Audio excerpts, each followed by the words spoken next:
हजरत दाऊद अलैहिस्सलाम की कौम के 70,000 अफराद समंदर किनारे ईला नामी बस्ती में रहा करते थे। इन लोगों को अल्लाह ने हजारों नेमतों से नवाजा था, लेकिन जब राहत और सुकून आया तो ये अल्लाह की इबादत से महरूम हो गए और अल्लाह की मखलूकात पे जुल्म करने लगे। तो यूं अल्लाह ने इनको खबरदार किया कि हफ्ते में एक दिन, हफ्ता के दिन शिकार न किया करो। इतवार से लेके जुम्मा तक जितना शिकार पकड़ना है पकड़ लो, लेकिन एक दिन अल्लाह की इबादत और मखलूकात पे अमन के लिए रख दो। यूं अल्लाह ने उनका इम्तिहान लेना शुरू कर दिया। वो इतवार से लेके जुम्मे तक समंदर में मछलियाँ पकड़ने लगते तो मछलियाँ ज्यादा मिकदार में हाथ न आती, और हफ्ते के दिन समंदर को देखते तो उनको बड़ी बड़ी मछलियाँ नजर आने लगती। उन लोगों में से एक शख्स को शैतान ने वर्गिलाया कि परेशान क्यों होते हो, मेरी तरकीब पे अमल करो, तुम शिकार से कभी महरूम नहीं रहोगे। तो बस शैतान के कहने पर उस शख्स ने हफ्ते के दिन कांटा लगा के डोरी को समंदर में डाल दिया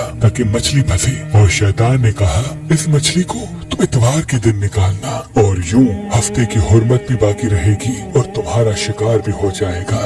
बस शैतान की बताई हुई तरकीब पे हफ्ते के दिन मछली फंसी रही और वो इतवार के दिन निकालता और खुशी से खाता। जब आसपास के लोगों ने पूछा तो उनको भी ये तरकीब बताने लगा, और यूं उस कौम के कुछ लोग हफ्ते के दिन मछली पकड़ने के लिए जाल फेंकते और इतवार के दिन निकालते, और कुछ ने तो उस समंदर में से नालियां बना के छोटे छोटे तालाब बना दिए, खड्डे बना दिए, ताकि हफ्ते के दिन जैसे ही मछलियां यहाँ से गुजरे तो इन तालाब में फंस जाएं और हम इतवार को इन मछलियों को निकाल के पका के खाएंगे। उस गांव में कुछ अल्लाह के खास बंदे भी मौजूद थे जो कहने लगे, ऐ लोगों, अल्लाह ने हफ्ते के दिन शिकार करने से मना की है। ये जो तुम जाल फेंकते हो या छोटे छोटे तालाब बनाते हो, इनमें हफ्ते के दिन अगर मछली फंसती है तो ये शिकार हफ्ते के दिन का होगा। अल्लाह के अजाब से डरो, अल्लाह की नाफरमानी ना करो। वो लोग उन लोगों का मजाक उड़ाने लगे कि हमारी जो मर्जी होगी हम वो करेंगे। अब उन बस्ती में 3 ग्रोह बन गए। एक इन 70,000 में वो लोग थे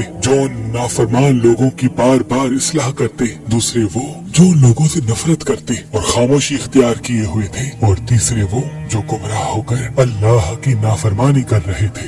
तो यूं नेक बंदों ने उस बस्ती के बीच में से दीवार को खड़ा कर दिया और ये हुक्म नाफिज किया कि अल्लाह की नाफरमानी करने वाले उस तरफ हो जाएं और हम जो अल्लाह के फरमाबरदार हैं वो इस तरफ रहेंगे। वो सालेह लोग बार बार उनसे कहते रहे, ऐ लोगों, अल्लाह से डरो। कौम समूद, कौम लूत का जो हश्र हुआ उसको याद करो, अल्लाह की नाफरमानी न करो वरना तुम पे भी कोई अजाब आएगा। वो सारे नाफरमान जिनकी तादाद तकरीबन 12,000 थी, सब हंसते रहे कि ये तो सब किताबी बातें हैं, हम पे कोई अजाब नहीं आएगा। बस जैसे ही वो गिरोह 2 हिस्सों में तकसीम हो गया, एक वो जो अल्लाह के फरमा बरदार बंदे दीवार के उस तरफ थे और दूसरे वो जो नाफरमान बंदे जो दीवार के इस तरफ थे। वो नाफरमान पूरी रात हंसते रहे, मजाक उड़ाते रहे, और वो अल्लाह के खास बंदे दीवार के उस तरफ अल्लाह से माफी मांगने लगे। बस जैसे ही सुबह हुई वो नेक सालेह इंसान उठे, उन्होंने महसूस किया कि दीवार के उस तरफ से किसी इंसान की आवाज नहीं आ रही। जैसे ही दीवार की उस तरफ चढ़ के देखने लगे कि सारे के सारे वो लोग बंदर की शक्ल में तब्दील हो चुके थे और बंदरों की हरकत को अंजाम दे रहे थे। वो जो साले लोग दीवार से उन बंदरों को देखने लगे, उन साले लोगों में से जो उनके रिश्तेदार थे, उन्होंने उन बंदरों के कपड़ों से अपने अपने रिश्तेदारों को पहचाना और चीख के रोने लगे, अल्लाह से माफी मांगने लगे। लेकिन अल्लाह का अजाब जब आता है तो वो होके रहता है। वो 12,000 लोग जो बंदर बन चुके थे कुछ भी खा पी नहीं सक रहे थे, और यूं 3 दिन बाद वो इस अजाब में आकर फिन्नार हो गए। बेशक अल्लाह उन बंदों को पसंद नहीं करता जो अल्लाह की नाफरमानी करते हैं। ऐ अल्लाह, हम सबको अपना फरमा बरदार बंदा बना, हमको वैसा बना जैसा तू हमें देखना चाहता है। आमीन सुम आमीन।